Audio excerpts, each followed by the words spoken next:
તો ફ્રેન્ડ્સ આ રીતના છે ને ગુંદ કતીરા આવે છે, જે આપણે ગુંદ હોય છે ને એ ટાઈપનો જ હોય છે, પણ આની સાઇઝ છે ને થોડીક મોટી હોય છે અને આ તમને છે ને ઓનલાઈન કે ઓફલાઈન બંને રીતે તમને મળી જાય છે ફ્રેન્ડ્સ.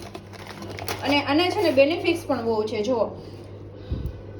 અહીંયા આપેલું છે કે જે ફેસ કેર માટે છે, સ્કિન કેર માટે છે, પછી બોડીમાં તમારા ઠંડક માટે છે, હાર્ટબીટ માટે છે, તમારા હાર્ટના પ્રોબ્લેમ માટે છે, પછી રેગ્યુલર છે ડાયજેશન માટે છે. બહુ જ આ ગુંદ કતીરા છે હેલ્થ માટે, અને ઉનાળામાં તો બહુ જ તમારે ઠંડક આપશે શરીરમાં ફ્રેન્ડ્સ. 1 ચમચી જેટલો જ ગુંદ કતીરા લઉં છું, 1 થી 1.5 ચમચી જેટલો. અને એની સાઇઝ તમે જોઈ શકો છો ફ્રેન્ડ્સ. જો છે ને નોર્મલ જે ગુંદ આવે છે ને એના કરતાં નાનો ગુંદ આવે છે ને એના કરતાં મોટી છે, અને એકદમ છે ને ક્લીન વ્હાઇટનેસ ઉપર લાગે છે. અને પેલો આપણો ગુંદ હોય છે ને થોડોક બ્રાઉની હોય છે, અને એમાં પણ મોટી સાઇઝ આવે છે આપણે ગુંદમાં, એ પણ થોડોક બ્રાઉની હોય છે. ને એકદમ છે ને જો વ્હાઇટનેસ ઉપર ક્રીમી બેઝ લાગે છે, અને આ રીતનો એના જે અનઇક્વલ હોય છે. તો હવે આને છે ને આપણે પલાળી દેશું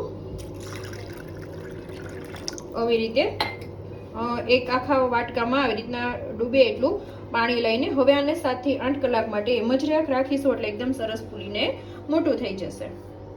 તો આપણું ગુંદ કતીરા તમે જોઈ શકો છો. જો એકદમ છે ને જેલી જેવું લાગે છે ને, બરફ જેવું, ઓમ જોતા તમને બરફ જેવું લાગે, પણ ઓમ છે ને એકદમ જેલી જેવું થઈ ગયું હોય છે. તો આ રીતનું છે ને એકદમ આ રીતના ફોર્મમાં હોય છે, અને એઝ ઇટ ઇઝ આ રીતના ખાવામાં તમને નથી ગમતું, એકદમ એનો સ્વાદ મોળો મોળો લાગે છે. પણ આ જે ડાયજેશન માટે છે, પછી સ્ત્રીઓને જે પીરિયડનો પ્રોબ્લેમ્સ હોય છે એના માટે ગુંદ કતીરા બહુ સારું છે. પછી જેને એસિડિટી રહેતી હોય, કબજિયાત રહેતું હોય, બહુ જ બેનિફિટ્સ છે ગુંદ કતીરાના. અને જેને પેટમાં પણ એકદમ ઠંડક આપે છે, જેને એસિડિટીનો પ્રોબ્લેમ હોય, ગરમી લાગતી હોય, લૂ લાગતી હોય, એનાથી પણ બચાવે છે. તો ચલો આજની એની આપણે 2 શરબત જોઈએ ફ્રેન્ડ્સ. તો ફ્રેન્ડ્સ એના માટે છે ને પહેલાં હું અહીંયા અડધો કપ વરિયાળી લઉં છું, અને સાથે અહીંયા છે ને ફ્રેન્ડ્સ પોણો કપ હું સાકર લઉં છું. સાકર જ હંમેશા લેવાની જે તમારા શરીરને ખૂબ જ ઠંડક છે, એસિડિટી છે, એ પ્રોબ્લેમ્સને દૂર કરશે. ખાંડ તમારે બનતા સુધી સ્કીપ કરવાની છે. તો આ રીતના વરિયાળી અને સાકર લઈ લીધી છે. હવે આને એકદમ સરસ રીતે આપણે બ્લેન્ડ કરી લેશું. તો આ રીતના છે ને ફ્રેન્ડ્સ એકદમ ફાઇન છે ને પાવડર તમારે કરી લેવાનો છે. આને છે ને તમે સ્ટોર પણ કરી શકો છો, જ્યારે તમારે જરૂર પડે ત્યારે ઇન્સ્ટન્ટ તમે બનાવી શકો છો. અને આગળના વિડીયોમાં વરિયાળીનું જે સિરપ કરીને પણ તમે સ્ટોર કરી શકો છો, એનો વિડીયો હું આગળ બતાવીશ તમને ફ્રેન્ડ્સ. તો આ રીતના છે ને મેં પાવડર ફોર્મ અત્યારે કરી લીધું છે. તો પાવડરમાં આપણે અને પાવડરમાં પણ કરી શકો છો, અને તમે સિરપ ફોર્મમાં પણ કરી શકો છો. અને એકદમ છે ને ફાઇન પાવડર કરવાનો છે કે જેથી એને ચાળવાની પણ જરૂર ન પડે તમારે. હવે આને કન્ટેનરમાં હું ભરી લઈશ. તો આપણે એનું પહેલાં શરબત બનાવતા હું તમને શીખવીશ. તો અહીંયા છે ને આપણે 1 ચમચી ગુંદ કતીરા લઈ લઈશું.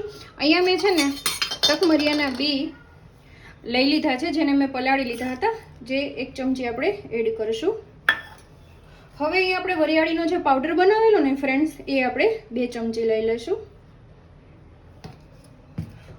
અને અહીંયા થોડા તો અહીંયા હું અડધું લીંબુ એડ કરીશ, કે જેથી તમારા શરીરને એકદમ રિફ્રેશ જેવું લાગશે ફ્રેન્ડ્સ. અને આપણે ઠંડુ પાણી એડ કરશું. બરફ તમારે એડ કરવો હોય તો તમે કરી શકો છો, અધરવાઇઝ તમે સ્કીપ પણ કરી શકો છો. હવે એકદમ સરસ રીતે આપણે મિક્સ કરી લઈશું. તો છે ને ફ્રેન્ડ્સ એકદમ ઇન્સ્ટન્ટ બની જાય ને. તો અહીંયા આપણે સેકન્ડ સિરપ બનાવશું ફ્રેન્ડ્સ. તો એના માટે છે ને 1 ચમચી ગુંદ કતીરા લઈ લઉં છું, અને 1 ચમચી તકમરિયાના બી. પછી અહીંયા છે ને તમારે જો દૂધમાં બનાવવું હોય તો રોઝ સિરપ છે, પછી સ્ટ્રોબેરી સિરપ છે, એ તમારે આ જગ્યાએ 1 થી 1.5 ચમચી એડ કરવાનું. અહીંયા હું પાઇનેપલ સિરપ એડ કરું છું, કારણ કે હું પાણીમાં જ બનાવું છું. અને પાણીની જગ્યાએ તમારે એકદમ ઠંડુ દૂધ એડ કરવાનું છે. અને ફ્રેન્ડ્સ આમાં તમે છે ને સોડા પણ એડ કરી શકો છો, એઝ ઇટ ઇઝ તમારી ચોઈસ. તો એકદમ શરીરને ઠંડક આપતું આપણું ડ્રિંક છે રેડી થઈ ગયું છે.